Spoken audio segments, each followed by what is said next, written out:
Hello friends, आज मैं आपको बताऊंगी क्रिमिनल प्रोसीजर कोड की प्रिपरेशन कराऊंगी, क्योंकि जो हरियाणा पीसीएसटी के एग्ज़ाम हैं वो स्टार्ट हो चुके हैं। तो आज उसकी प्रिपरेशन कराने के लिए मैंने कुछ नोट्स तैयार किए हैं, जिससे कि आपको हेल्प होगी अपने एग्ज़ाम की प्रिपरेशन करने के लिए, तैयारी करने के लिए। तो फ्रेंड्स, आज हम क्रिमिनल प्रोसीजर कोड समझेंगे। तो इसमें फर्स्ट ऑफ ऑल हम समझेंगे कि सीआरपीसी में कितने अध्याय हैं, कितने चैप्टर हैं। तो सीआरपीसी में टोटल चैप्टर हैं 37 चैप्टर्स हैं, जो कि हर पर्टिकुलर सब्जेक्ट से डिवाइड किए हुए हैं। तो इसका जो फर्स्ट चैप्टर है वो रिलेटेड है प्रिलिमिनरी से, प्रारंभिक से। चैप्टर 1 कहता है प्रिलिमिनरी में कितने सेक्शन हैं। प्रिलिमिनरी में 5 सेक्शन है।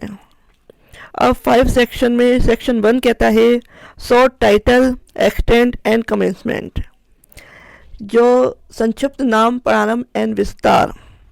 यानी कि जो ये संहिता है, सीआरपीसी है, सिविल प्रोसीजर कोड है, वह उसका विस्तार क्या है, उसका टाइटल क्या है, ये सारे चीज़ों के बारे में बताता है क्रिमिनल प्रोसीजर कोड का सेक्शन 1।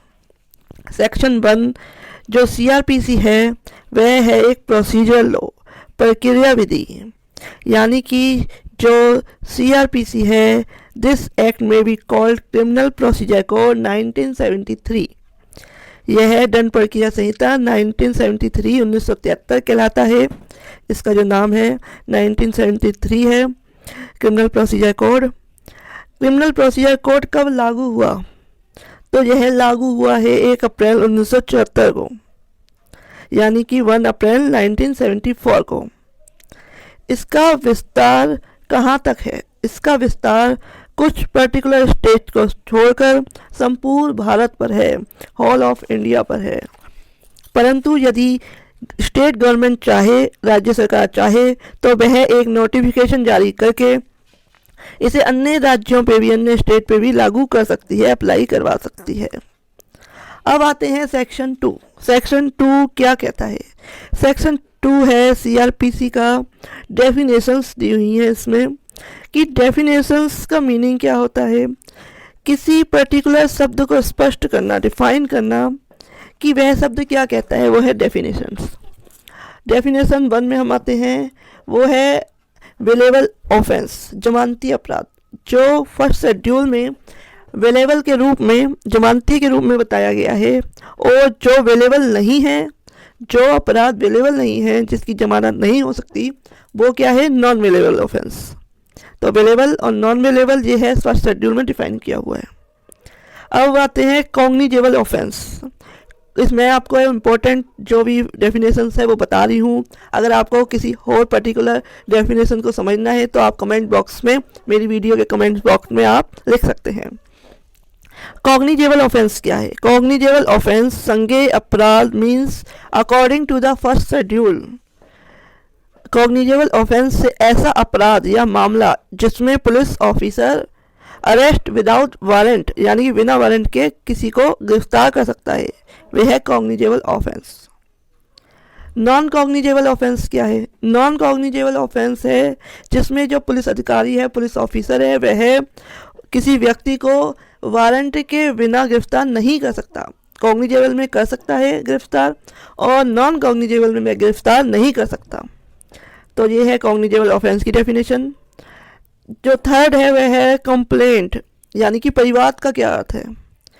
जब हम किसी मजिस्ट्रेट को ऑरली या रिटर्न में कोई एप्लीकेशन देते हैं और किसी व्यक्ति की शिकायत करते हैं, तो उसको कहते हैं कंप्लेंट, परिवाद, जो मजिस्ट्रेट को की जाती है।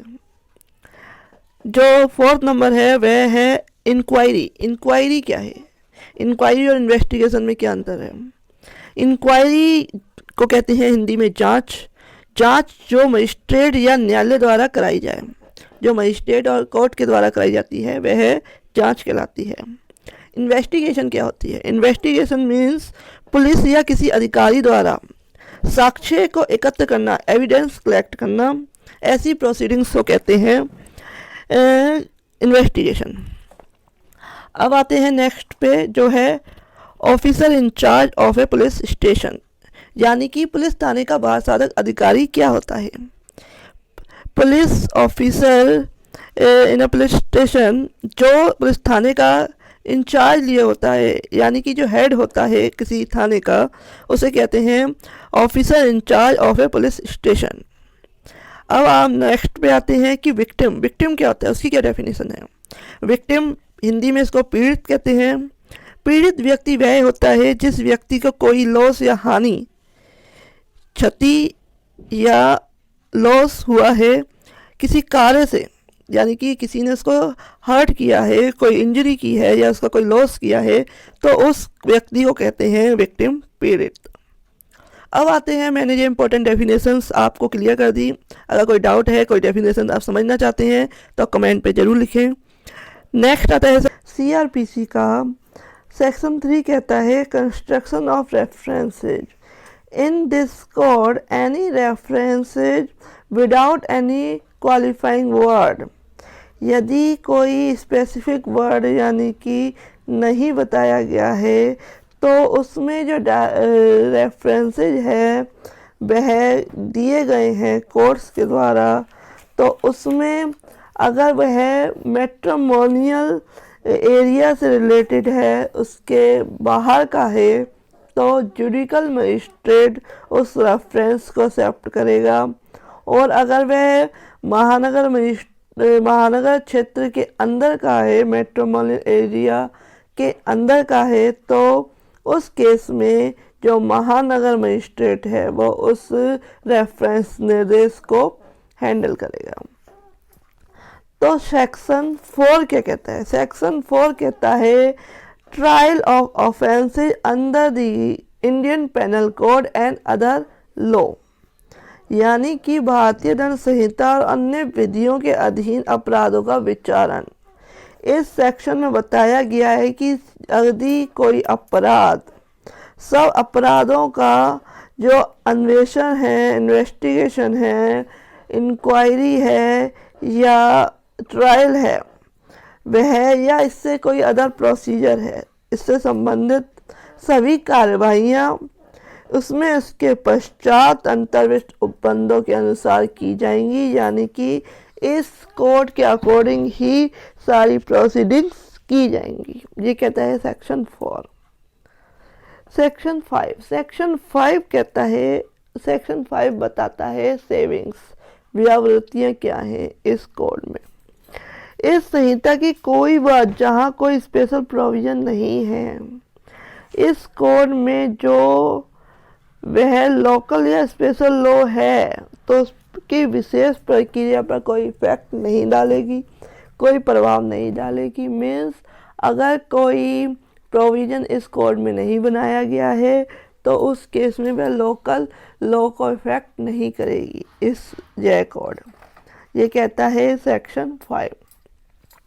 तो आज हमने क्लियर किया सेक्शन 1 to 5 और चैप्टर 1। चैप्टर 1 है प्रिलिमिनरी, प्रारंभिक।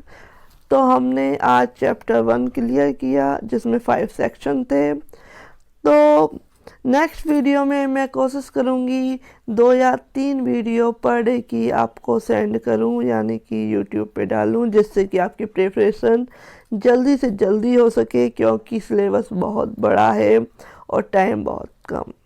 तो फ्रेंड्स, अगर आपको मेरी ये वीडियो पसंद आए और आप अपने दोस्तों को शेयर करना चाहें तो मेरी वीडियो को पहले मेरे चैनल को सब्सक्राइब कर लें, मेरी वीडियो का नोटिफिकेशन चालू कर लें, जिससे कि अगर नई वीडियो जैसे ही आती है उसका नोटिफिकेशन आपको मिल सके।